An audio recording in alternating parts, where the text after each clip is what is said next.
USC and UCLA are leaving the Pac-12. They're going to the Big Ten. I'm Grayson Grudhoefer. Let's talk about it.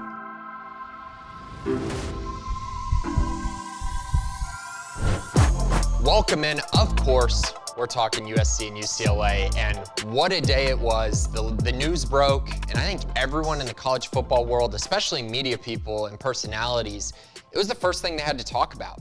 And obviously, it was huge news. UCLA, USC, they're leaving the Pac-12. They're actually going to enter the Big Ten August 2nd of 2024, which is absolutely remarkable how quickly they're doing it. This comes 11 months after Oklahoma and Texas decided they were leaving the Big 12 to go to the SEC.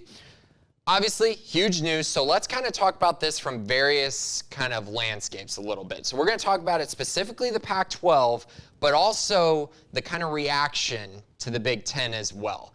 Later on this week, I'll talk about the Big 12 a little bit more, but we're not going to talk about them specifically today. So obviously, this is huge news for the Big Ten.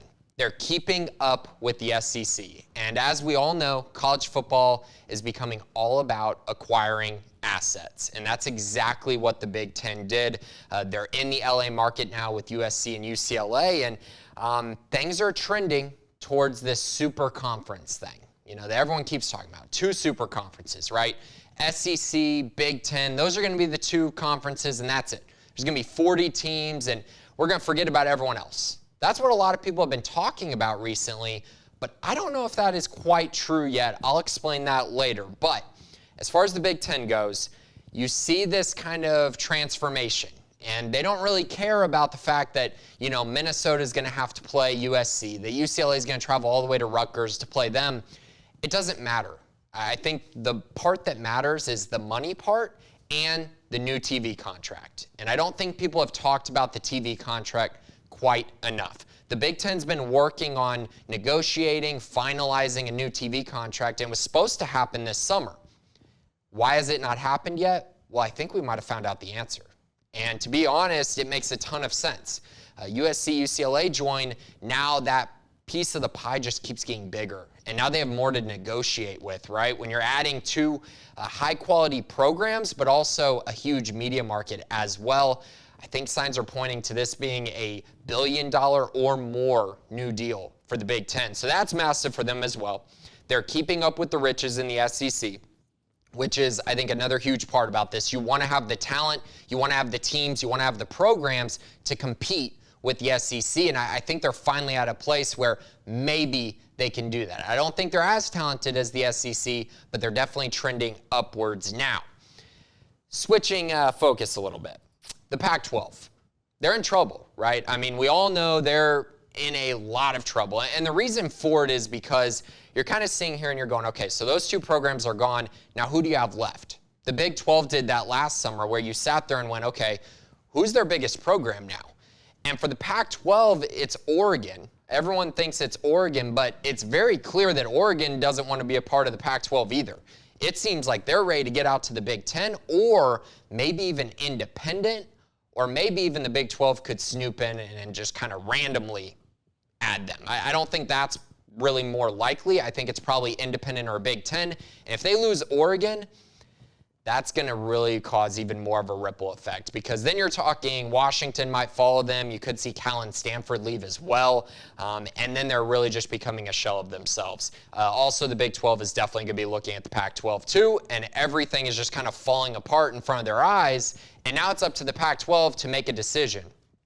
How on earth can we get an alliance with the Big 12? Would they allow that? Would they be able to make something like that happen? I don't know. I don't know if the Big 12 would be open to that, because the Big 12 is now in a much better situation than the Pac-12 is. So now the other side of it is, does the Pac-12 try to acquire teams? Who do they acquire? I mean, you're looking at, you know, Boise State, you know, programs like that. It's going to be really tough. Fresno State, like those are not. Boise State's probably a Power 5 team eventually, but Fresno State not really, San Diego State not really. It's just hard to imagine they're able to survive off of that. So now they got to get aggressive, try to make a move, try to figure out a way to solidify themselves as a conference, while also keeping talent and keeping the media from saying, ooh, this is not a talented enough conference. And right now, it doesn't look very good for them. Kind of next steps in my eyes for the Pac-12 is obviously figuring out what's going to happen with Oregon and Washington. I think Cal and Stanford are included in that as well. You got to figure out what they're going to do next because as we know, the Big Ten still has moves to make. I think the SEC also has moves to make. And that's kind of what's next, right? So the big domino everyone's looking at right now is Notre Dame. And that makes total sense. Notre Dame kind of controls the destiny of these super conferences. Right now, they have an alliance with the ACC where they're, skip playing 5 games a year against the ACC. That's a contract that they sort of have to fulfill, but I don't know if they will. I kind of think Notre Dame is at a position now where they have all this power. They have so much ability to negotiate because the SEC, the Big Ten, and the ACC all want them to join their conference. So I think now is actually the perfect time for Notre Dame to make a move. And to me, the best fit for Notre Dame has always been the Big Ten. And to me, the Big Ten, that's kind of their crown jewel. That's the program they want to add the most in my eyes. And I think it makes a ton of sense. Any program, any conference would love to add Notre Dame. And now the Big Ten has an opportunity to do that. You bring in USC, who gives them a natural rival. You have the ability to potentially add Stanford as well to give Notre Dame, those built-in rivalries that they've always had with USC and Stanford, but now in the Big Ten Conference. I think that could be really appealing to the Fighting Irish. Moving on to the SEC a little bit, kind of the domino effect, right? So now the Big Ten has, in many people's eyes, caught up to the SEC. I don't know if that's true, but I think that everyone's kind of talking about it. So I think the SEC might say, okay, well, they've caught us, so now let's go poach from the ACC, which seems very likely, right? You're talking Clemson, Miami, Florida State. Those are all programs that could be very, very appealing to the SEC. And I think at this moment, if the SEC were to add more teams, I just kind of have a feeling they'd go ahead and add 4 because I do think they could find 4 schools that fit the conference really, really well, especially from the SEC, create 10 teams in divisions, and then you're able to have the winner of each side go to the SEC championship game, and obviously pretty much get an automatic bid to the college football playoff.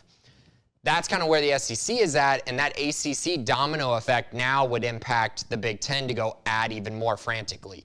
So that's kind of where both of those conferences are at. It's kind of the race to 20 teams, right?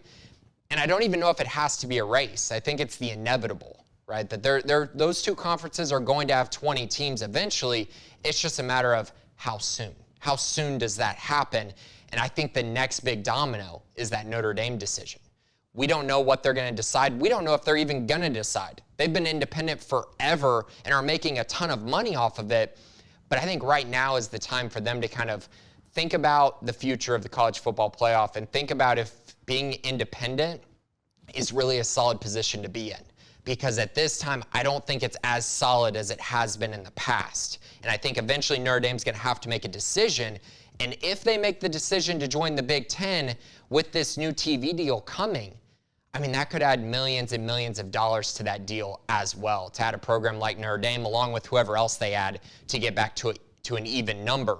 But the first domino has fallen. Now, I know a lot of people say Oklahoma and Texas, that was the first domino, and it really, it was, but it feels like it was so long ago. And now we're looking at this one and kind of going, oh man, I could see these dominoes falling in a hurry.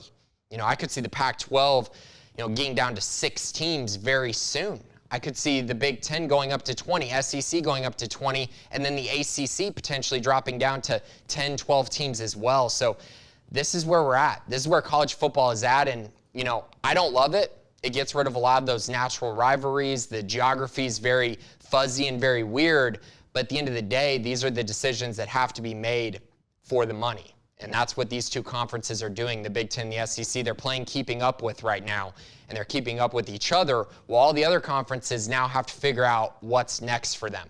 And I think the biggest wild cards are the ACC and the Big 12 now.